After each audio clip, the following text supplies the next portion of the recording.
ကျောင်းမှာတော့ကားနဲ့မသွားဘူးကျမတို့စီမှာကထမ်းစင်ရှိတယ်အဲ့ထမ်းစင်နဲ့ရှေ့ကနေလူ4ယောက်5ယောက်ပေါ့နော်10ယောက်လောက်လည်းဖြစ်နေတော့ထမ်းပြီးတော့ကျေးစီလေးနဲ့ဘုန်းကြီးတွေနဲ့သီလရှင်လေးနဲ့ရှေ့ကနေသွားတဲ့ခါမှာနောက်ကနေပြီးတော့လူတွေကတန်းစီပြီးတော့လိုက်ပို့ရတာနည်းနည်းလေးချမ်းသာတဲ့သူဥပမာတွင်ရိုးတွင်စားဆိုတာကျမတို့ရင်းနဲ့နောက်မှရှိတယ်အဲ့လိုတွင်ရိုးတွင်စားဆိုလို့ရှိရင်အဲ့ဒါလည်းမကောင်းဒီဆိုင်းကပါလိုက်သေးတယ်အဲ့ဒီဆိုင်းကိုဗျိုင်းတောင်လို့ခေါ်တယ်ဗျိုင်းတောင်ခတ်တယ်လို့ခေါ်တယ်တော့အဲ့ဒီဆိုင်းနဲ့ဆိုတော့မတောင်ပို့တဲ့နေရာမှာတောင်မှမြန်မြန်ဆိုင်ဆိုင်ဒီတိုင်းတိုင်းဝုန်းဝုန်းနဲ့ပို့တာနောက်ပြီးတော့ကျမတို့လိုက်ပို့တဲ့သူတွေကိုနည်းနည်းဘယ်လိုပြောမလဲစိတ်ကြည်နူးဖို့ဓမ္မဝင်ဒီဘဝအတွက်ပေါ့နော်နောက်ဆုံးခရီးအတွက်ကိုတရားရဖို့တန်ဝေကရဖို့အတွက်ကိုလေတရားဓမ္မနဲ့နောက်ကနေတချင်းဆိုပေးသေးတာကျမတို့ရေနံကျောင်းမှာတော့အလွန်နာမည်ကြီးတဲ့အဆိုတော်မဟုတ်ဘူးဒီကျမတို့လိုပဲတာမန်အမျိုးသမီးပဲဒါပေမဲ့သူကအတန်းလည်းကောင်းအတန်းလည်းကောင်းတယ်သူ့ရဲ့အတန်းကခရုဏာတန်လေးနဲ့ဆိုတော့ကျမတို့အတူပါရှင်တွေကြွေးရတယ်ဒါပေမဲ့အဲ့ဒီငွေကြွေးရတဲ့အချိန်မှာဒီအပူကိုသူကမျှယူလိုက်တာမျှယူပြီးတဲ့နောက်ကိုဒါဘာထားပါတော့နော်ပြည့်ရည်ဝိပယောကောဒုက္ခအပိယိတံပယောကောဒုက္ခချစ်ခင်သူနဲ့꿰ရတာဟာလည်းဒုက္ခဒီလိုပဲမချစ်မနစ်တဲ့သူနဲ့ပေါင်းရတာလည်းဒုက္ခဆိုဒီဘုရားဟောဒေသနာရှိတယ်အဲ့ဒါကိုသူကအဲ့ဒီမှာတုတ်တစ်ခုပေါ့နော်အဘိနာတုတ်လို့ခေါ်ပါတယ်အဲ့ဒီအဘိနာတုတ်ကိုသူကရွတ်တာရွတ်တဲ့အခါမှာပါဠိကြီးရွတ်တာမဟုတ်ဘူးနောက်ကနေပြီးကျတော့မြန်မာလိုနေတရားလေးပါထည့်ပြီးတော့ရှေ့ကပါဠိနဲ့နောက်ကနေတရားနဲ့တွဲပြီးတော့အဲ့လိုများအတူပါတစ်ခုချသွားပြီဆိုရင်အနားမှာကျမတို့ဘေးနားကနေဖြတ်သွားပြီဆိုရင်ကျမထားပြီးထိုင်ပြီးတော့နားထောင်နေတယ်နားထောင်ရတဲ့အတန်ကရင်ထဲမှာလေလှိုက်ဆိုးပြီးတော့သွားတဲ့သူတယောက်ကတော့သွားပြီပေါ့ဒါပေမဲ့ကြံတဲ့သူတွေဟာဒီဒုက္ခကိုဒီလိုတိုင်းမနေပဲနဲ့ကိုပြန်ပြီးတရားမှန်ဘယ်လိုတရားမှန်မှာလဲဆိုတော့ငါလည်းတစ်ချိန်ချိန်ကြရင်ဒီလိုပဲသွားမှာပါလားဆိုတာအမြဲမပြတ်အောင်မရမယ်အဲ့ဒါကိုသူကအဲ့လိုကြပြားလေးနဲ့ကျွန်မရတော့ကျွန်မပြန်ရွတ်ပြမယ်နော်ဒါ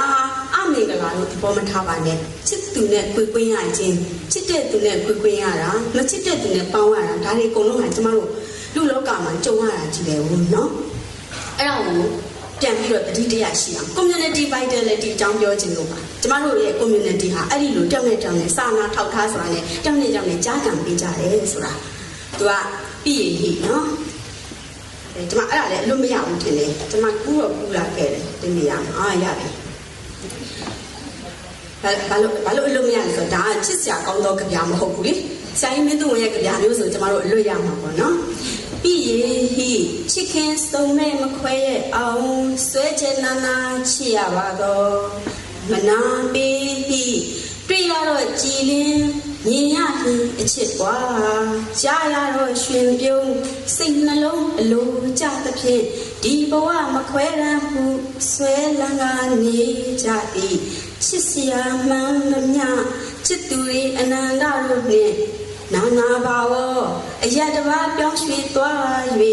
အနာကခွာတဘာရွာသို့ဝေးစွာခြင်းပဲအစင်လွဲသဖြင့်ရှင်ခွဲရခြင်းဒီ၎င်းဒါသူကြားရင်တော့ကျမကိုတော်ဒေါသထွက်မယ်သူ့ရဲ့အတန်ကဂယုဏတန်လေးကိုကျမသူ့ကိုလေသူ့နာမည်မေ့သွားပါပြီဖြူတော့ပါတယ်နဲ့သူ့နာမည်အလွန်ကိုအတန်ကောင်းတာပဲအဲ့ဒီအတန်လေးနဲ့ကျမတို့ကြားရင်ရင်ထဲကလည်းစိုးပြီးတက်လာတဲ့တစ်ချိန်တည်းမှာငါတို့ပရိရှိရမှာပါလားဆိုတာအဲ့အတူပါမှာသူဆိုတဲ့အတန်နော်နောက်ဆုံးပိတ်သူကကျမတို့မမေ့မလျော့နေကြဆိုတဲ့အတန်ကိုသူကဘယ်လိုပြောလဲဆိုတော့မေဆိုတာလေဆရာချီဦးညိုရဲ့မေမဟုတ်ဘူးနော်ဒါဆရာမေကိုတတိယနင်လုံးငါမေကိုတတိယပြန်ပြီလို့ပြောမယ်မေဆိုတာလေပါဠိလိုမေဆိုတာငါအားဆိုတဲ့အဓိပ္ပာယ်ပါနော်ပါဠိလိုကျမတို့ပါဠိကိုမသိရပါဘူးကျမစေးချောင်းကပြီးတာပါဒါပေမဲ့လည်းပါဠိကိုစိတ်ဝင်စားတယ်ဒါကြောင့်အမြဲတမ်းကြည့်ပြီးတော့ကိုမှတ်ဆရာရှိတာလေမှတ်တာပေါ့ဒါကျမမှတ်ထားတာနော်မေယုံနဲ့ပြာရရှိလာတော့ငါအားအနတ္တိတော်တီမလွဲသာမရှောင်းသာမလွန်ဆန်းနိုင်ကြပါတကားဟူ၍အဘိနံနေရောညပါဘယ်နေရာမှချိန်ခါမပြတ်ပစ္စဝခိတဗံတတိချင်းဉာဏ်သက်ဝင်၍ဆင်ခြင်သုံးသပ်အောင်မေအပ်၏ဒါကျမတို့ရဲ့အတုဒါ quality လေးကိုကျမတို့နေကြည့်အတုပချတဲ့ကောင်မှာကျမကအတုပရှိဖြစ်ခဲ့ရင်ကျမတို့ဘေးမှာကျမတို့အပူကိုဆွဲပြီးယူထားပေးမယ်သူအများကြီးရှိတယ်နော်အဲ့လိုမျိုးကတခြားနိုင်ငံမှာတွေ့ကြည့်ပါပန်းလေးတစ်ပွင့်လာချမယ်လေအတုပမှာနော်ကျမသိရင်ကျမရဲ့အခေါင်လေးဘေးမှာကြောက်ခဲလေးတစ်လုံးလာချမယ်မြေလေးတစ်စုပ်လာချမယ်ပြီးထားပခဲ့မယ်အနဲ့လေးတော့ဝယ်လာမှာပေါ့နော်ဒါပေမဲ့ကျမတို့စီမှာကအဲ့ဒီလိုအလှမင်္ဂလာမှာလည်းဒီလိုပဲမသားမှာလည်းဒီလိုပဲတဲ့ဆရာဦးတင်ကအဲ့ဒါကိုရွတ်ပြထားတာပါအဲ့တော့ကျမစက်ဖတ်မယ်နော်အလှမသားမင်္ဂလာတွင်စာနာမြည်သူဟောမြည်သူနှင့်တရက်တရွာအဲ့တောင်လာရင်ကိုညာဆေးလိတ်တင်ဖြာလိတ်နှင့်ကုန်းခင်စင်းတဲ့ခရီးထွက်ရင်ထညက်ဖြူစုပ်ရေတမုတ်နှင့်ကုသိုလ်ဝေစုကျေးစီထုလျင်တာတုကောင်းစွာနှုတ်ချုံညနှင့်ကျမတို့ကုသိုလ်ရဲ့ဝေတယ်ဆိုရင်အမြောက်ဝေရင်တာတုခေါ်ရတဲ့မျိုးကျမတို့ကလေနော်ခြားလူတွေကကိုကောင်းမှုကုသိုလ်ကိုဘယ်တော့မှအမြောက်မဝေဘူးကျမတို့မြန်မာလူမျိုးတွေကအမြောက်ဝေတယ်အဲ့လိုအမြောက်ဝေတဲ့အခါမှာထတ်တူထတ်မြကိုပြုတ်သမျှကုသိုလ်အဝဝကိုထတ်တူထတ်မြရတာအဲ့တော့အဲ့ဒါကကျမတို့ရဲ့ကောင်းသောအကျင့်စရိုက်ပေါ့နော်ကုသိုလ်ကြီးစုကျေးဇူးတူရင်တာတုကောင်းစွာနှုတ်ချုံညံ့ပြီခရီးတောင်းကိုလက်ညောင်းပင်ထနှောင်းပင်မျိုးဇရက်အိုနှင့်မောင်မဲခွန်းစပျော်လိုကြရင်ရွှေလတာတာစကထားနှင့်ကျမတို့ခေတ်မှာတော့စကထားမရှိတော့ရှေ့ခေတ်တုန်းကစကထားတွေဖွက်ကြတယ်ကြောင်းနဲ့ကြောင်းနဲ့လူပြိုလက်အပြိုလက်ပေါ့နော်လာတယ်ဆိုလို့ရှိရင်စကားတွေကတိတ်ပြီးတော့ဟိုကျမတို့ခေတ်လိုတုံးလိုက်တက်လိုက်ပြီးပြောတာမဟုတ်ဘူးပေါ့နော်မာရှိလာလည်းတားလို့စေဝေးရလည်းပြောင်းလို့ဆိုတာလေနော်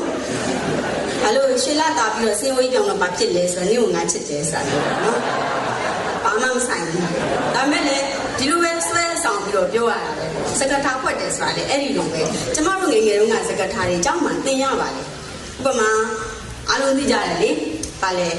တတိုင်းသုံးထက်ကာယံပတ်ဘယ်နဲ့ရေခံနီးတတိုင်းသုံးထက်ကာယံထားတယ်တဲ့နဲ့ရေခံအပေါ်ဆုံးတတိုင်းအလဲတတိုင်းအတွင်းတတိုင်းပေါ့နော်အဲ့ဒါဘာလဲလို့ဆိုတော့ကျမတို့စာထဲမှာလည်းသင်ရတယ်အုံသီးတဲ့အုံသီးကိုခွဲလိုက်တဲ့အခါကျတော့တတိုင်းကသုံးထက်ကိုဒါကတော့လွယ်တာပေါ့နော်ဒေါခင်ဆွေဦးရဲ့ဝတ္ထုဒေါခင်ဆွေဦးရဲ့ဝတ္ထုထဲမှာကျမမှတ်ရလေနေကြီးဖြာတော့နှွေးလိုက်မယ်ဆိုတဲ့ဝတ္ထုထဲမှာမောင်နဲ့တီရီနဲ့မောင်ကကိုရဲနောင်နဲ့တူတယ်တော်နိုင်ရသမားတီရီကအစိုးရအရာရှိတယောက်ရဲ့သမီးသူတို့ချင်းချစ်ကြတယ်။သူတို့ချင်းစကားပြောကြတယ်ပေါ့နော်။ပြောတဲ့အခါကျသူတို့စကားဖွက်ကြတယ်။သိချစ်စရာကောင်းတာပဲ။စကားဖွက်တာလေးကိုအဲ့ဒေါခင်ဆွေဦးရဲ့ဝတ္ထုထဲမှာပြန်ပြီးတော့ဒါကျမတို့ရဲ့ယဉ်ကျေးမှုပေါ့နော်။ကျမတို့ရဲ့အတိုင်းအဝိုင်းရဲ့ရှင်သန်မှုကိုဒီထက်မှပြန်ကြည့်လိုက်ရတဲ့အခါမှာကျမပြန်မှတ်ထားတယ်။ဩငါကြလို့ရှိရင်လေစကားထားနာဖွက်မယ်ပေါ့နော်။ငယ်ရွယ်ဆိုတော့ကျမမသိဘူးလေစကားထားဆိုတာဘယ်လိုဖွက်ရလဲ။ကျောင်းမှသိတာတော့သူလည်းသိမှာပေါ့သူလည်းကိုယ်လိုပဲကျောင်းသားကိုနော်။အဲ့မဲ့ကျောင်းမှာမသိတဲ့စကားထားလေးတွေတွေ့တဲ့အခါကျဟာကောင်းတယ်ဟေ့ဆိုကျမစကားထား3-4ခုလောက်ကူးထားတယ်။တစ်ချိန်ချင်းကြာရင်ပြန်ဖွက်ခွင့်များကြုံမလားပေါ့နော်။ဒါမဲ့လေကန်ဆိုးတယ်မကြုံပါဘူး။အဲ့ခုကျမတစ်ခုလောက်တော့ဖွက်ပြခြင်းနော်။ဟိုမှာမဖွက်ရလေတည်းည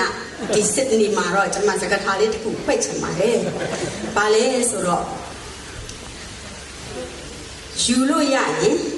ထားပစ်ခဲ့ရတယ်။ယူလို့မရရင်ကိုယ်နဲ့တူပါလာတယ်။စဉ်းစားကြည့်လေယူရဲစာတိတ်ပေါ့နော်ကျမတွေ့ကြည့်ယူလို့ရရင်ယူလာမှာပေါ့နော်ယူလို့ရရင်ယူလာခဲ့မှာပေါ့ယူမရမှတော့ထားပခဲ့ရမှာပေါ့ဘာလို့ဒါကြီးကကြောင်းခံကြီးပေါ့အဲ့ထဲမှာတီလီရနေပြီးတော့ကျတော့ဟိုဟာဖွက်တာကိုရဲနောင်ကိုဖွက်တာနော်ရှင်းတော့လေကိုရဲနောင်ကတီလီဖွက်တာလားမမှတ်မိတော့ပါဘူးကျမအရင်တော့ကြာသူကလည်းဒီထဲမှာဆရာမဒေါခင်ဆွေကလည်းစာရေးကောင်းကောင်းနဲ့ရေးထားတာတော်တော်နဲ့အဖြေကိုမရဘူးကျမအဖြေကိုသိချင်တာပြီကျမသိတော့ကြတာဘူးယူလို့ရရင်ထားပစ်ခဲ့ရတယ်ယူလို့မရရင်ကိုယ်နဲ့တူအိမ်မှာပါလာတယ်ဟာဒါကတော့တော်တော်ကိုဆန့်ကျင်ဘက်ပဲပေါ့နော်အဲ့တော့သူလည်းနောက်ဆုံးဖွက်တဲ့သူကနိုင်သွားတယ်အဖွက်ခံရတဲ့သူကမသိဘူးတဲ့အရှုံးပေးပလားရှုံးပေးပြီပန်းပေးပလားအဲ့ဒါပန်းပေးရတာကိုတကယ်ပေးရနော်ပန်းလေးတစ်ခွင့်ပေးရတာပေါ့နော်ပန်းပေးရပြီโอเคပန်းပေးပြီဆိုငါပြောမယ်ယူလို့ရရင်ထားခဲ့ရတယ်ယူလို့မရရင်ပယ်လာတယ်ဆိုတာအဲ့ဒါစုကိုပြောတာစုရဲ့စုအဲ့တော့မှဟုတ်တာပေါ့စုပြီဆိုရင်ကျမခြေထောက်မှာစုပြီးထားပါတော့